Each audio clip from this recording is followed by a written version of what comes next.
today's class.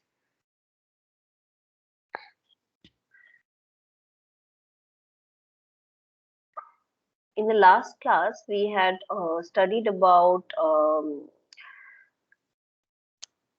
wait just a second. Okay. In the last class, we had talked about IPv6, all right? And we had come up to the datagram format of IPv6, where we had seen that, the address size is about 128 bits, and we have a few more additional information that is added in the header, which is the priority flow label and next header. Okay, so the changes that we get apart from, I mean, which make it apart from IPv4 are that there's no checksum. The options field is there, but it is as the next header field, and the ICMP is having some additional messages in it, and hence it is called ICMP v6. We had even seen this particular slide also, where we had seen that how the IPv4 header and IPv6 header are and what are the changes that we have. So you can see here itself that the amount of information that is carried in the IPv6 header is much less as compared to the IPv4 header, which actually makes it much easier to process. Okay. And we had also seen the different types of addressing that IPv6 actually provides, whether it's unicast, anycast, multicast, etc., or one-to-many. Okay, so today we were going to look at this kind of address types only, but we were going to look at link local, unique local, and global address scope of IPv6. Okay, now what is this address scope thing? That means whatever IP address is being given to a particular device, what is the scope of that? Okay, so in IPv4 what we were doing, that we had some subnets, and we had given some IP addresses to different devices. Now if you want, you can give separate IP addresses for a particular organization and use NAT, and then have a unique IP address which is unique for, or a global IP address which is unique for the outside world, and inside the organization you can have any IP addressing. Okay, so that was kind of limiting the scope of the IP address that was being given to a particular set of hosts belonging to a particular organization which is using NAT. Okay, now for IPv6, the address scope can be given in a different way for local hosts belonging to a particular subnet, for a different organization, how the addressing can be done, and of course the global addressing, which will be unique for the entire internet address. Okay, we had also seen that IPv6, the address is actually represented as a 16-bit hexadecimal field. Okay, now what is this link local address scope? All right, so as the name suggests that it is a local address, but it is link local. What does it mean? It simply means that the scope is the local link belonging to the same subnet. Okay, so that means nodes belonging to the same subnet can actually understand the particular address given to the particular node. That means the node's address is valid only inside the given subnet that it belongs to. Okay, this makes it easier to actually find out who's the nearest neighbor, and so neighbor discovery becomes easier, and even communication within the neighbors belonging to the same subnet also becomes easier in case of this link local addressing. The next one is unique local, where the scope of the address is the number of hosts that belong to the given organization. Okay, so it is kind of what we did in NAT. That means given an organization, it may not be in the same subnet, but it is an organization, and in this organization whatever hosts are there, so though for those hosts this address scope will be valid. Okay, so that falls under this category of unique local IPv6 address scoping. Now, the third one is, of course, global, where the scope will be global. That means this particular address, or the IPv6 address whose scope is global, is actually the one that identifies the particular host to the outside world. Okay. So now we will see the address representation. So this is the link local address representation. So what happens in this one? Okay. As I already mentioned, that in link local, all the hosts that belong to the same subnet, those can identify each other, or basically the address scope remains valid within that subnet. Okay. So how can these addresses be given out? Okay. So these addresses can be automatically configured to communicate with each other, because that's not going out, right? So for with each other, if you want to communicate, any set of addresses can be configured, and then they can be used to communicate with each other. Only thing is that the interface part has to be the same. Okay. Now the neighbor discovery will provide the address resolution, and this is how the link local address will look like. So it's a 128-bit address, right? So the last 64 bits here, those are representing the interface ID. And I will tell you what does this 10 bits represent, and what does this 54 bits represent. Okay. Now, so okay. So let's first see what is the unique local addressing. Let's see how it works. Then we will see that exactly what's happening in the IPv6 address. So in unique local, what we had seen in the definition is that the address scope will be basically belonging to a particular organization, or a particular private organization. Okay. So it is like what we had done in NAT using IPv4. Okay. So now the prefix that is used for unique local addresses is given by this. All right. Now remember this. Just think of the link local address. So in link local address also, see, if it is link local, it can also belong to a unique local. In this set also, the link local will belong, right? So now, how does the IPv6 address representation look like? One is the 64 bits will represent the interface ID. This, there will be the 10 bits. Okay, that will be for the unique local representation, and then you have the remaining 54 bits. Okay, so the link local address is basically automatically assigned by the router as soon as IPv6 is enabled. Okay, because we already know that link local is basically local to the particular subnet, and it will not hamper any other communications as such. Okay.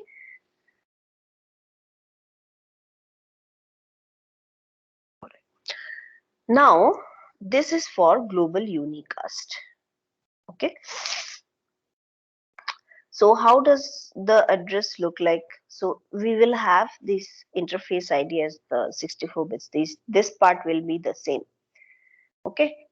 Now what's going to be different? So the first 23 bit will represent the registry. The next, after the 23 bits up to 32 bits, it will represent the ISP prefix. Up to 48 bits, it will represent the site prefix. And then up to 64 bits, it will represent the subnet prefix. Okay. So this is how the IPv6 address will be represented in case of global unicast. All right. So please take a look at these. Okay. These are very important information as to how IPv6 address is represented and how IPv4 addresses are represented.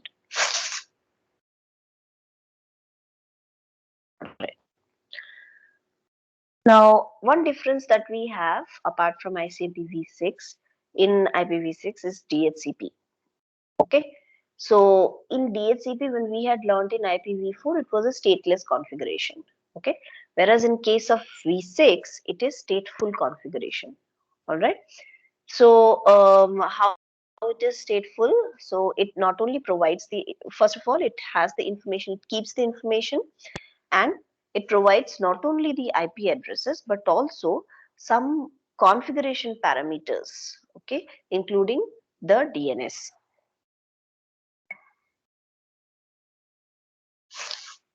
Now, the question that arises is that how will we transition from IPv6, from IPv4 to IPv6? Because, see, we know that there are millions of devices over the world, and we have already established a good amount of connection with the help of IPv4 devices. Okay. Now, after that, IPv6 came into picture. So, in that case, we have to change the hardware of everything. All right. So that becomes a difficult issue, right? So how do we transition from IPv4 to IPv6?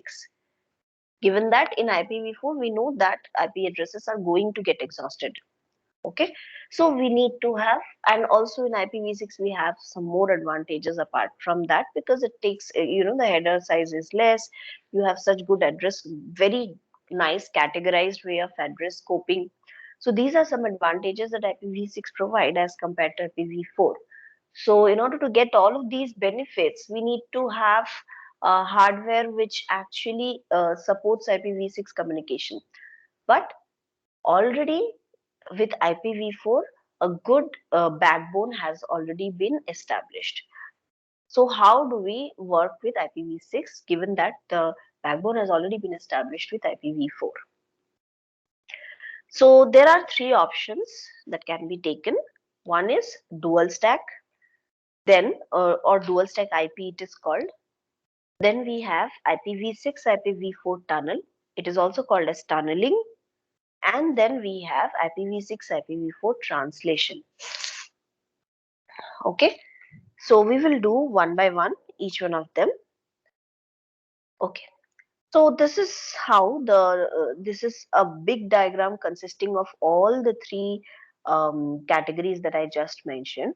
So first is, that you have a translator. Okay, so this is the IPv6 only router. I hope that the mouse is visible to all of you. If not, just let me know. So this is the IPv6 only router. These are these can support only IPv6 addresses. So these are basically IPv6 only end stations, which is connected to a IPv4 end station. Okay, or basically this IPv6 router needs to send a packet to the to another destination which is having only IPv4 end stations. So in that case, what can be done? Okay, in between the network is able to support IPv6 addresses. So this is the IPv6 only network. Now, what can we do? So suppose this is an organization which has not moved on to IPv6. It is still supporting or still using IPv4 addresses. So you can have a new router, and then you can do address translation. That means IPv6 to IPv4 address translation whenever there are packets arriving from this side of the network. Okay. Also, when somebody is sending the information, then also translation of the address needs to be done from V4 to V6. Okay. So the router has to be enabled with translation, address translation. Okay. So this is one. Next is dual stack IP. Okay, so what's happening in dual stack IP? As the name suggests itself, dual stack IP is nothing but you have both the technologies available with you. That means you can also, if somebody sends IPv4 packets with IPv4 addresses, then also you can access it. If somebody sends a packet with IPv6, then also you can access it. Okay, so you have both the hardware available with you for, or both the support available with you. So those kind of routers which have both of these supports, that is IPv4 and IPv6, those are known as dual stack routers.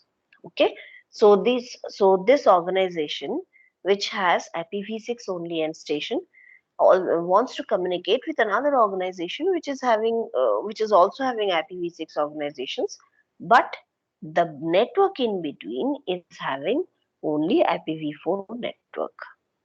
Okay, so what can be done? Okay, so somehow um, whatever the information is being uh, sent out of this particular of one particular source is being sent out as a IPv4 packet, right? A packet with IPv4 addresses, because the in between the network is only IPv4. And then when it reaches the destination, at that time again the IPv6 part has to be read, right?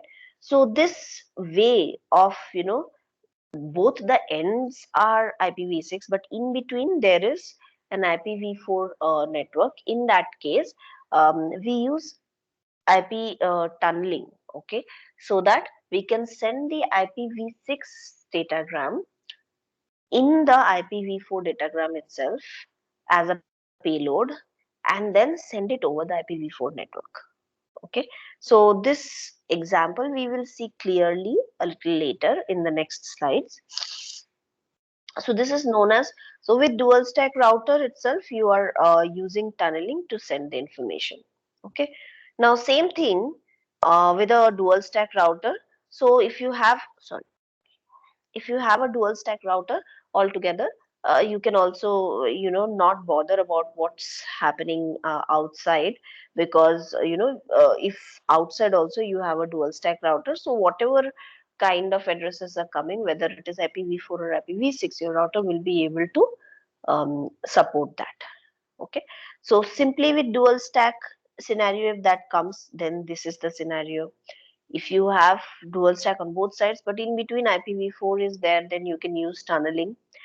And if still nothing works out, if you have your in organizations using IPv4, you can simply have the router, edge router, as IPv6 supported router with translation, address translation capabilities, so that whatever address is received, whether it is IPv6, then it will simply translate to IPv4 and vice versa during reply messages.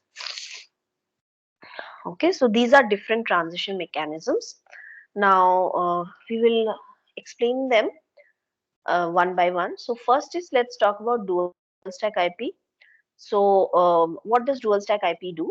It simply allows all the end hosts and intermediate network devices to have both IPv4 and IPv6 addresses and protocol stack. So that's what we have already studied. Now let me just show you the diagram. The diagram is a little hazy. Okay, I hope that it is visible to all of you. I have already shared the PPT with you guys, so you can, I think, just take a look at it. Okay, so this is your IPv4 stack. Okay, you have your IPv4 application, TCP or UDP, depending upon whatever protocol you're using.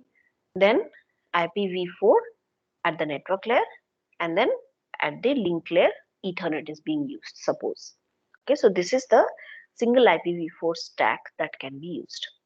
Whereas when it comes to a dual stack IP, then it can support both IPv4 and IPv6. So IPv4 or v6 application transport layer protocols correspondingly are available, and then depending upon whatever protocols you're using, you have the availability of both IPv4 as well as IPv6, which again, once that is, that layer's work is done, then it is sent to the next layer, where Ethernet is being used as the MAC layer, as the link layer protocol, sorry. Okay, so this is how a dual stack IP looks like. So what are the scenarios? If both the end stations support IPv6, then they can communicate using IPv6. Otherwise, they will communicate using only IPv4. Okay. Now, what does this help? This helps in coexisting both IPv4 and IPv6, and slow transition from IPv4 to IPv6 can happen between devices, because in one day changing everything is not possible, right? So that is why this kind of a dual stack IP was proposed.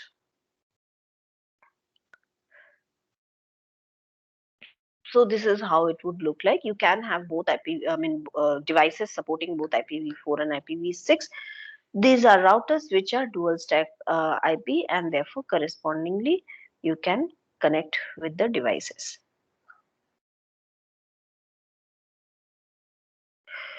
Okay, can somebody tell me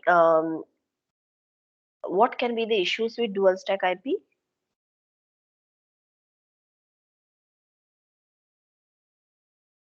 or it is the best thing that can happen?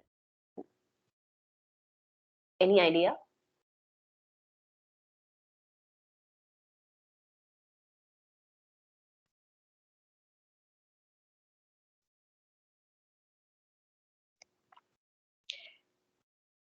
Am I audible or not audible? Hello? Now you're audible. Okay. So nobody has an idea of how the dual stack, or what are the disadvantages of dual stack IP, or it's nobody is interested. What's the scenario? Hello. Yes. Uh, I think another table will be required to convert IPv6 to IPv4 and vice versa. Mm-mm. Table will be required in the sense why? Like if someone using an IPv6 needs to send information to someone using IPv4 IP address, so it will require to be converted. You mean that if you need to know that who is supporting IPv6 and who's supporting IPv4, is that so? I mean, you need that information, that which host supports IPv4 and which host supports IPv6. Is that so, or what do you mean? Yes, ma'am, that is. Okay, that is one. Yes. Anything else? Am I audible, ma'am? Yes. Yes. Yes. I think Yes. that a device, first of all, has to support both these IPv4 and IPv6, which means there are more tech type requirements for every device, like there is redundancy. But okay, that is a part of means us having this dual stack. Another thing is that IPv4 and IPv6, if they want to coexist, then there will be a problem, right? Because IPv4 addresses are limited, and I mean there is no mapping one to one between IPv4 and IPv6. I mean, they will exhaust, and then we will have to have IPv6 addresses only, I think. Hello, ma'am. Yes.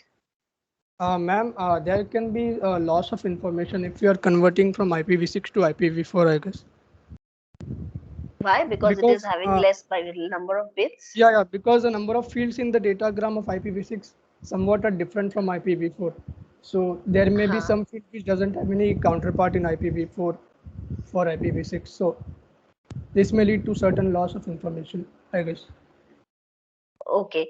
See, if you have to avoid the loss of information, then you have to have, extra hardware support, so that all the information can be, first of all, when you are sending the IPv6 datagram, that in same set of information, I mean, you have to send the information in such a way so that when it is converted to IPv4, that information can be intact. Okay, or it can be retrieved by the in your dual stack router. That is one. So that makes things a little more complex when you are doing the conversion from IPv6 to IPv4. But if you think of the dual stack IP, what is happening?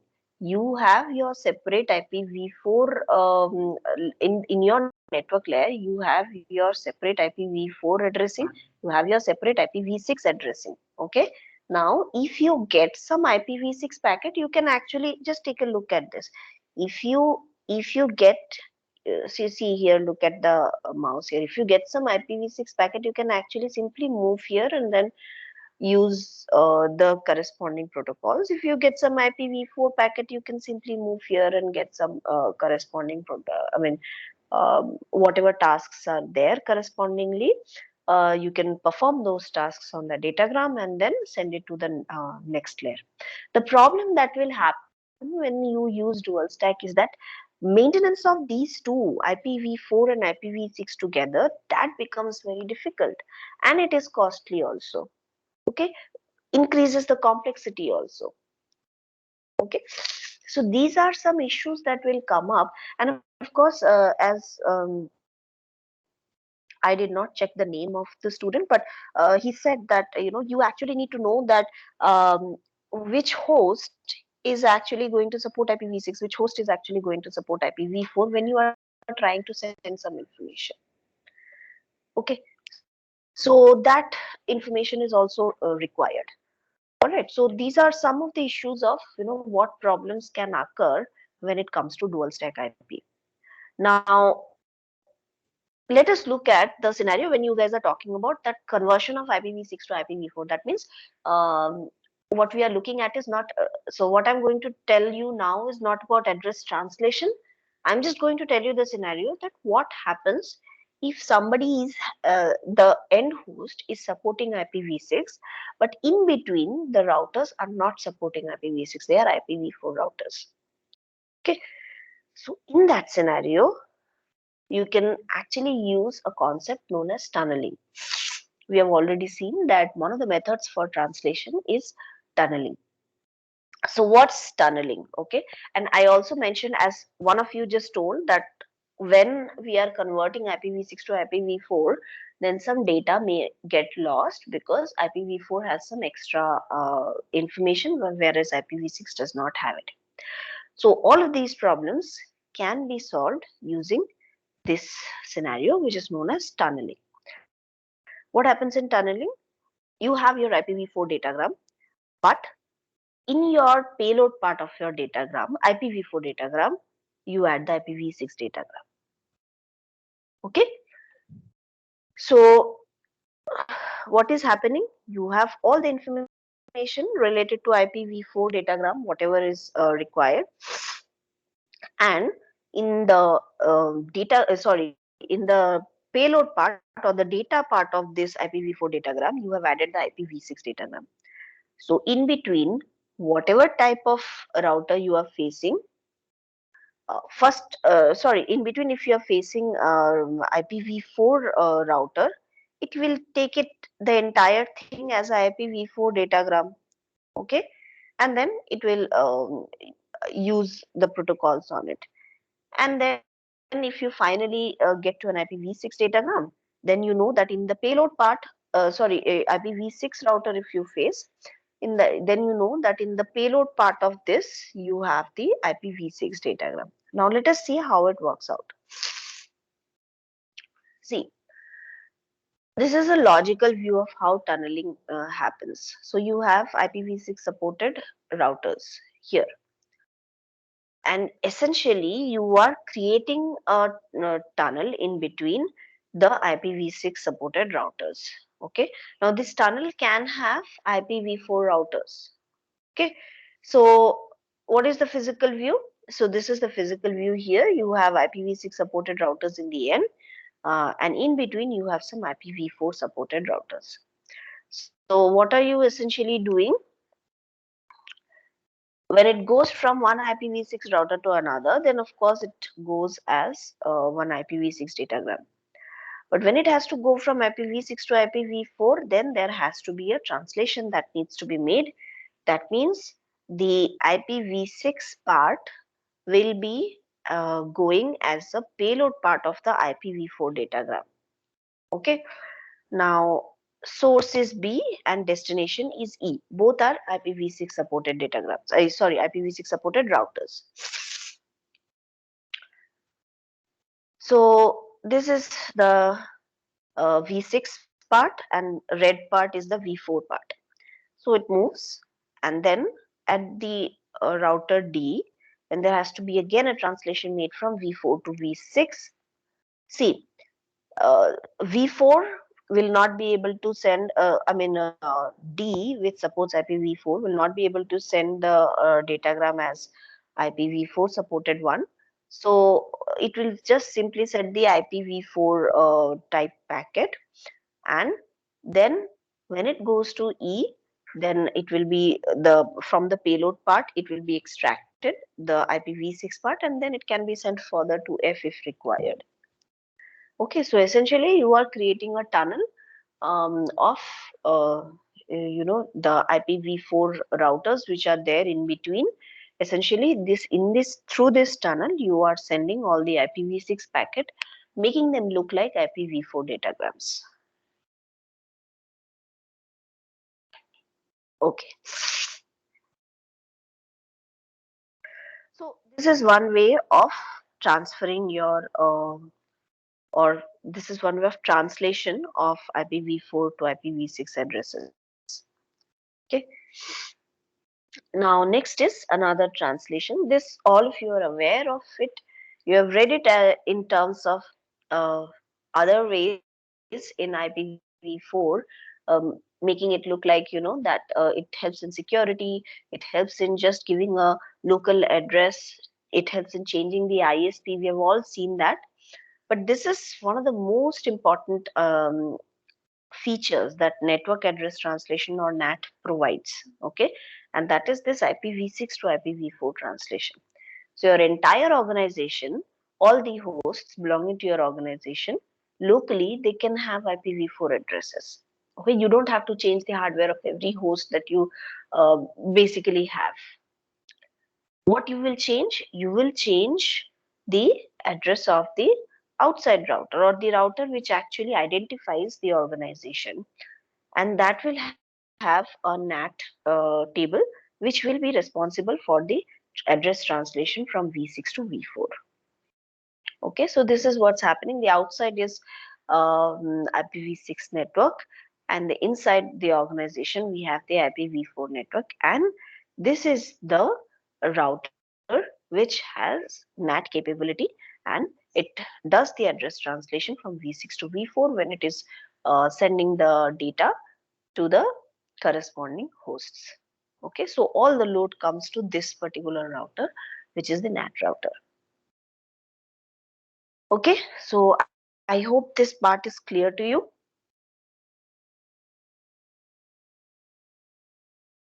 Because I am now going to move towards the next part of this chapter.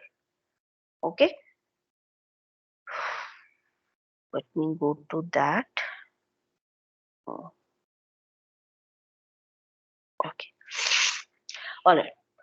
Now, after this IP addresses, IP address translation, IPv4, IPv6, etc., there are few more things that we need to study, which is basically fragmentation, reassembly, and also the SDN part. Okay.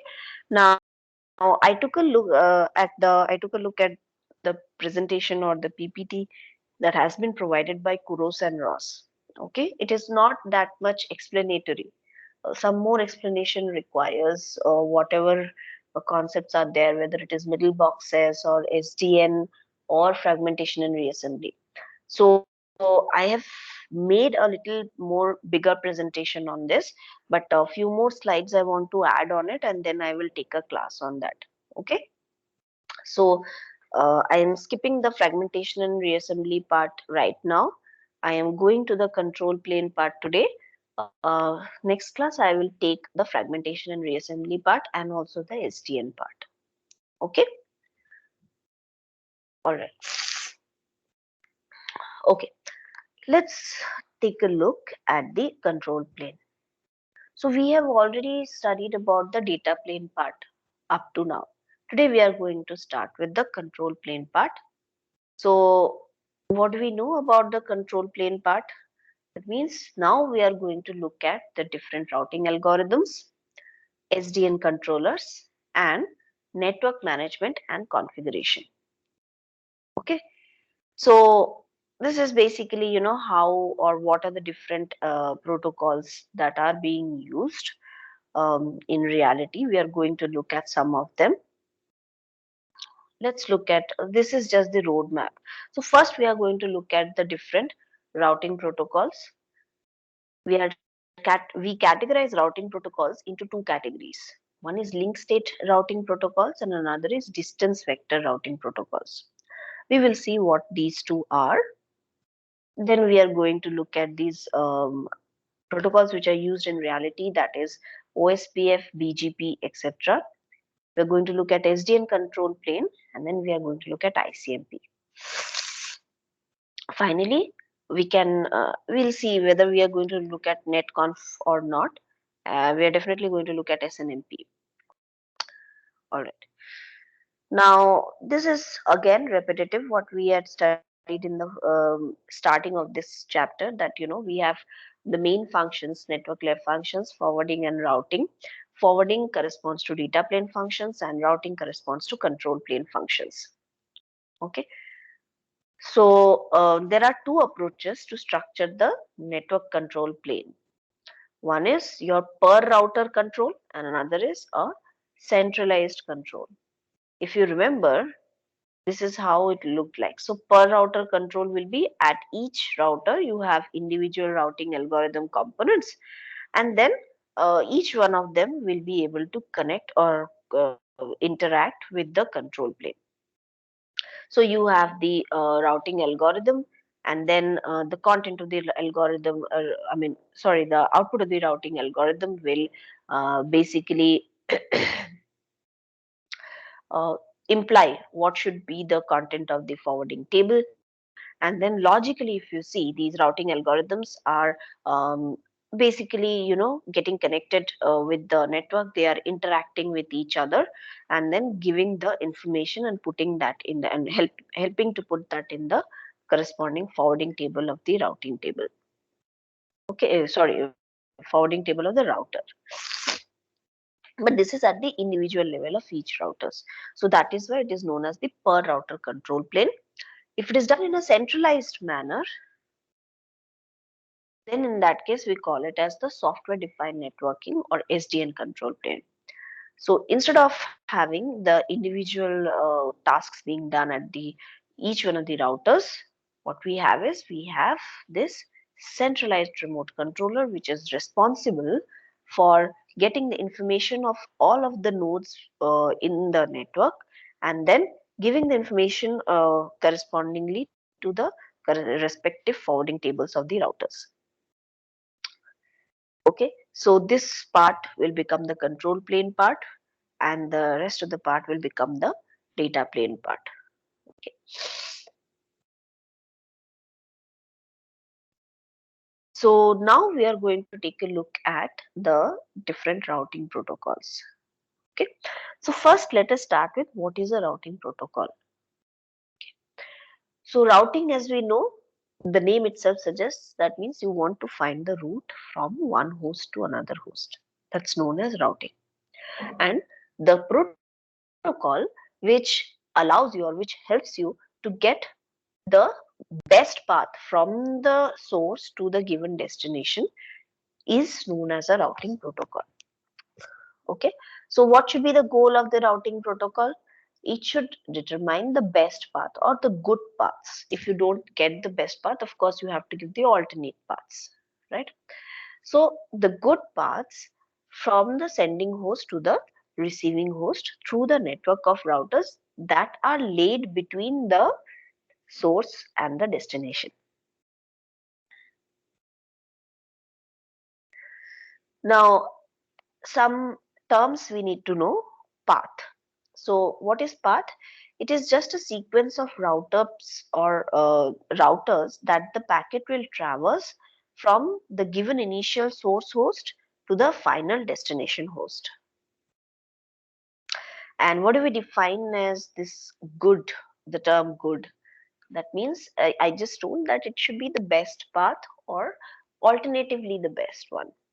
Okay, so best can be defined in terms of what do you want at the user's end. What is it that the user wants, whether it should have least cost, whether it should have least amount of delay, or whether it should be least congested. Okay, so you can either get a path which is having least cost, either get a path which is having the least amount of delay associated to it, or the path which is least congested. So this is how and you can also have all three of them together. So that is known as a good path. Okay. And all of these issues, they make routing a networking challenge. So how do we go with routing? All right. So if you imagine the network that we are seeing here, just take a look at the backbone network. Okay. So what we had studied in the beginning of the class itself, that it is it is a network of routers where each one of them is somehow connected to each other. So if you think about it, you can actually look at the set of routers or the set of hosts which are basically forming the internet.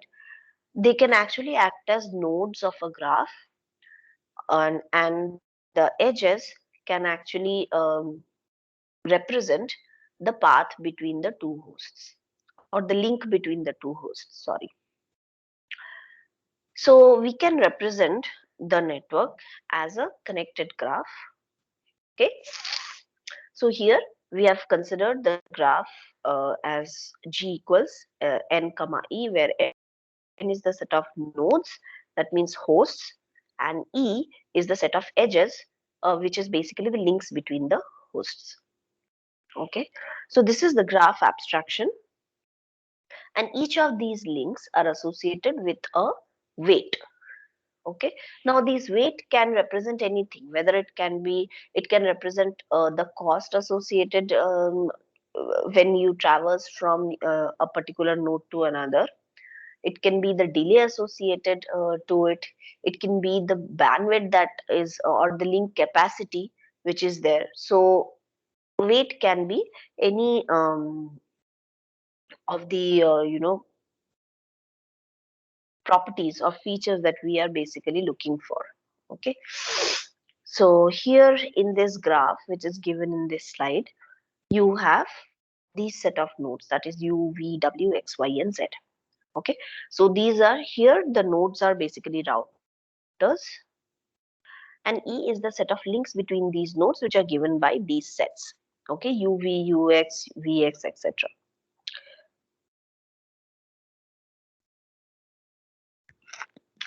Now, if you have a direct link between two nodes, then you can consider the cost of the direct link as, whatever the weight has been given on top of that link. Okay, so if, for example, here CWZ, so between W to Z you have a direct link, and the edge weight of that link is 5. So CWZ, that is cost for going from W to Z, is 5.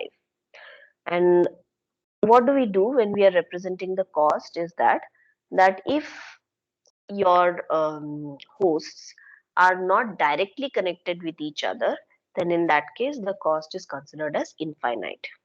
Okay, although you can say that yes, it is a connected graph, therefore some way will remain, so that you can connect from one node to another. Yes, that is true, but initially when we are putting the costs on um,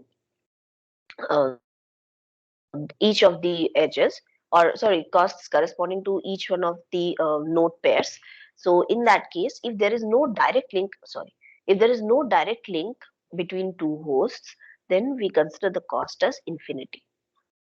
Okay, now in general, the cost defined by the network operator can be given as 1, or it can be inversely related to the bandwidth or inversely related to congestion, depends on the network operator. Okay,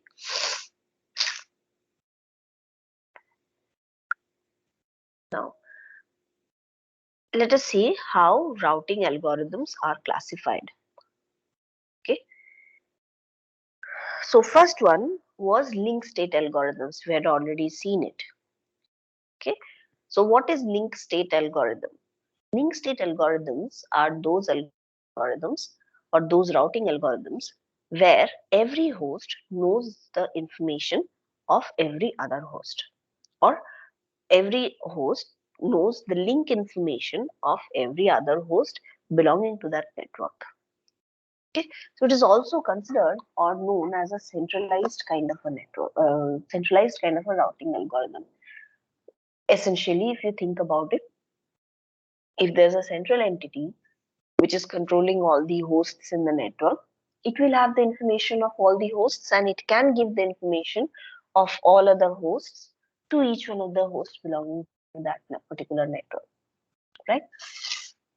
So link state algorithms, okay, are also known as global routing algorithms, where all routers have complete topology information and link cost information of all other nodes belonging to the same network. Okay.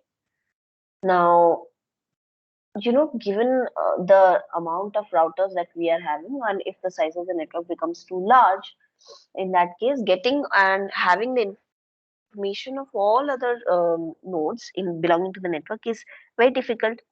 So in that case, we can have a decentralized kind of a routing algorithm, where with the help of an iterative process of computation, the neighbors will exchange their information with each other.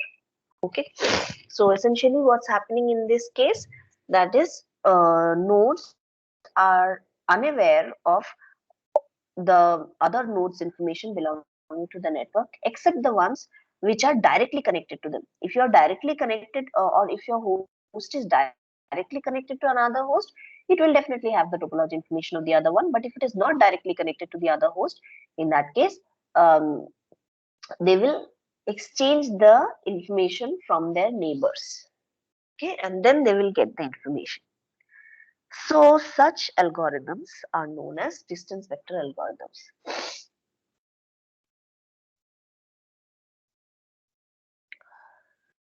Okay. Now there's another way of classifying routing algorithms depending upon. So you know that there are these two algorithms, right? Link state and distance vector algorithm. Now which one to use at which kind of networks? Okay. So we can classify these into two other classifications. One is static, that means the routes in the particular network, they change very slowly over time. So more or less, whatever edge weights you are giving, that will remain there. Whatever path is there between two links, that will also remain for a longer period of time. And there's another set which is known as dynamic, which is exactly opposite of it, which will simply mean that routes will change more quickly between two hosts. Okay. So in that case, what would happen? You have to periodically give updates about whatever topology changes are happening between the nodes. Okay. All right. So I hope this part is clear. Now, I think all of you are aware of Dijkstra's algorithm, Dijkstra's shortest path algorithm. Okay. So this is exactly that Dijkstra's shortest path algorithm, which is being used as a link state routing algorithm. Okay. So please go ahead, go back and see your Dijkstra's algorithm. You will see that Dijkstra comes with certain unique features. Okay. And those unique features are very much similar to what we need for link state routing algorithm. And that is why as a very easy shortest path algorithm used for link state routing, we use Dijkstra's algorithm. Okay. So first feature is that, of course, it is a centralized algorithm. That means every network knows the information of, every node in the network knows the information of all other nodes, of the topology of network topology of all other nodes in the network. Okay. So link costs will be known to all the nodes. Okay. Now this information exchange, that means you are basically sending the information of all. In the beginning itself, you are sending the information of all nodes to all the other nodes, and that is done via link state broadcast. Okay, just to ensure that all the nodes belonging to the network have the same information. Only after that you can start with the Dijkstra's algorithm.